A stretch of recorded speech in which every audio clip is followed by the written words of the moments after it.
क्या आप जानते हैं कि माँ के पेट में पलने वाले बच्चे की रीढ़ की हड्डी सही तरीके से बने या ना बने, इसका इन्हिसार एक नन्हे से विटामिन पर होता है। और क्या आपको मालूम है कि यही विटामिन दिमागी सेहत, खून की पैदावार और डीएनए के रिपेयर तक में किलीदी किरदार अदा करता है?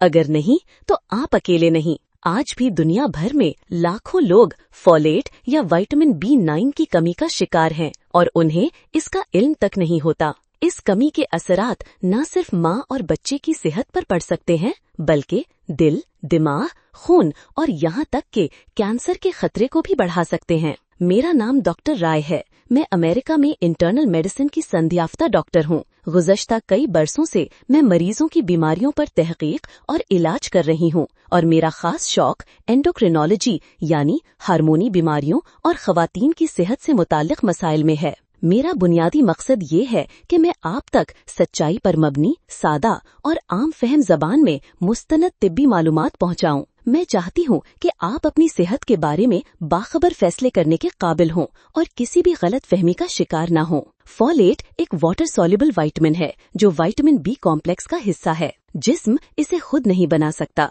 इसलिए हमें ये खुराक या सप्लीमेंट्स के जरिए हासिल करना होता है। फोलेट का सबसे अहम किरदार डीएनए और आरएनए सिंथेसिस यानी खलियात की बुनियादी मालूमात की तैयारी में होता है। ये रेड ब्लड सेल्स के बनने, दिमाग के न्यूरोट्रांसमीटर्स की तैयारी और जिस्म के टिश्यू ग्रोथ के अमल में भी अहम होता है। और सबसे खास बात, हमल के पहले 28 दिनों में अगर फोलेट की कमी हो तो बच्चे में न्यूरोट्यूब डिफेक्ट पैदा हो सकता है, जैसे कि स्पाइना बाइफिडा या एनेन्सेफेली, जो उम्र भर की माजूरी या हत्ता के जानलेवा भी हो सकते हैं। यही वजह है कि हमल से पहले ही खवातीन को फॉलिक एसिड लेना तजवीज किया जाता है, क्योंकि जब तक हमल का पता चले तब तक बहुत कुछ हो चुका होता है। WHO और CDC दोनों इस बात पर जोर देते हैं कि हर रिप्रोडक्टिव उम्र की खातून को रोजाना कम से कम 400 माइक्रोग्राम फॉलिक एसिड लेना चाहिए, चाहे वो हमल का मंसूबा बना रही हो या नहीं। फॉलेट की कमी की अलामात आहिस्ता आहिस्ता जाहिर होती हैं,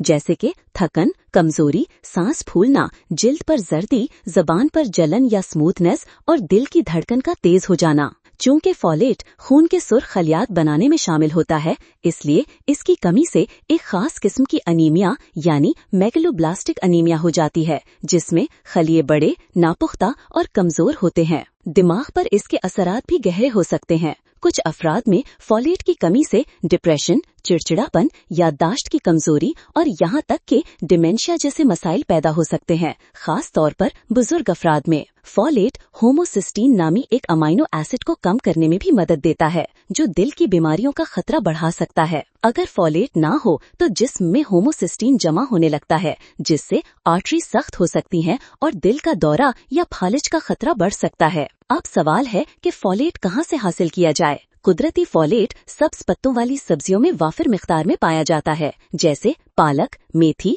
हरा धनिया, साग, ब्रोकली, एस्पैरागस और बंद गोभी। इसके अलावा चने, लोबिया, दालें, सिट्रस फल जैसे कीनू और माल्टे, केले, अंडे, लिवर और होल ग्रेन्स भी इसके अच्छे जराए हैं। मगर कुकिंग के दौरान खास तौर पर ज्यादा पकाने या बार बार गर्म करने से फोलेट जाया हो जाता है। यही वजह है कि बाज मुमालिक में आटे, चावल या अनाज को फोलिक एसिड से फोर्टिफाइड किया जाता है ताकि कमी ना हो। तशखीस के लिए ब्लड टेस्ट किया जाता है, जिसमें सीरम फोलेट और रेड सेल फोलेट लेवल्स नापे जाते हैं। अगर ये सतह 4 Ng प्रति ml से कम हो तो फोलेट की कमी समझी जाती है। अक्सर फोलेट की कमी विटामिन B12 की कमी से भी मिलती जुलती होती है और दोनों की अनीमिया की अलामात में फर्क करना मुश्किल होता है, मगर इलाज मुख्तलिफ होता है, इसलिए डायग्नोसिस का दुरुस्त होना बहुत जरूरी है। इलाज में डाइटरी इस्लाह के साथ साथ फोलिक एसिड सप्लीमेंट्स दिए जाते हैं, आमतौर पर 400 से 800 माइक्रोग्राम रोजाना। हामिला खवातीन, लैक्टेटिंग मदर्स, एपिलेप्सी की दवा लेने वाले और गैस्ट्रिक बाईपास सर्जरी के मरीजों में ये डोज बढ़ाई जा सकती है। शदीद सूरतों में खास तौर पर अनीमिया या मैल अब्जॉर्प्शन में हाई डोज दी जाती है और अलामात चंद हफ्तों में बेहतर होना शुरू हो जाती हैं। कुछ अद्वियाएं जैसे मेथोट्रेक्सेट, फेनेटोइन, सल्फासालाजीन और ट्राइमेथोप्रिम फोलेट मेटाबॉलिज्म पर असरअंदाज होती हैं और इन मरीजों में कमी का खतरा बढ़ जाता है। इसीलिए ऐसे अफराद को सप्लीमेंट के जरिए कमी को पूरा करना जरूरी होता है। फॉलेट की ज्यादती से आमतौर पर नुकसान नहीं होता क्योंकि ये वाटर सॉल्युबल है, मगर एक खतरा ये है कि अगर किसी फर्द को B12 की कमी हो और वो सिर्फ फॉलिक एसिड ले तो B12 की न्यूरोलॉजिकल साइंस दब सकती हैं और सही वक्त पर डायग्नोसिस मिस हो सकता है। लिहाजा कभी भी सिर्फ खुद से तवील अरसे तक हाई डोज फॉलिक एसिड ना लें जब तक कि डॉक्टर ने मुकम्मल इवैल्यूएशन ना की हो।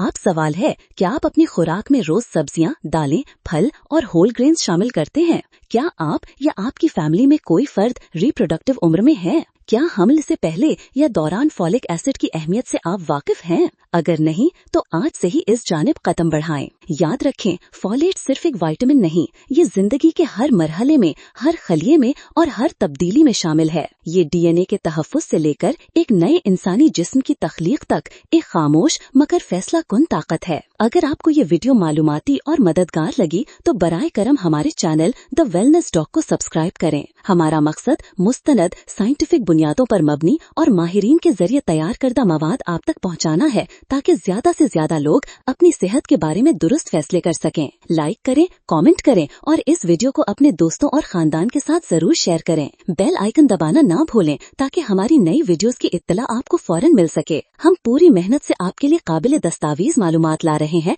मगर ज्यादा लोगों तक पहुँचने के लिए हमें आपके तावन की जरूरत है। शुक्रिया।